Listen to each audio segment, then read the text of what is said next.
ஒரு ஆம்பளை பிள்ளையா பிறந்துட்டு நான் படுற வேதனை என்னால தாங்க முடியலடா சாமி.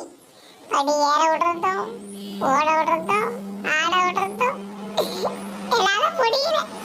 விட்டுருங்க. உங்களை நான் என்ன பொம்பளை பிள்ளை பெற்றுக்க வேணாம்னு சொன்னேன்? பெற்றுக்க வேண்டியதானே?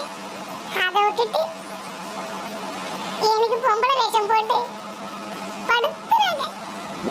என் வயசு பொண்ணுங்கெல்லாம் என்னை பத்தி என்ன நினைப்பாங்க?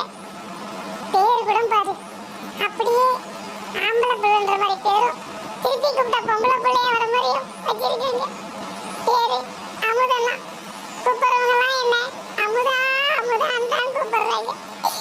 என்னால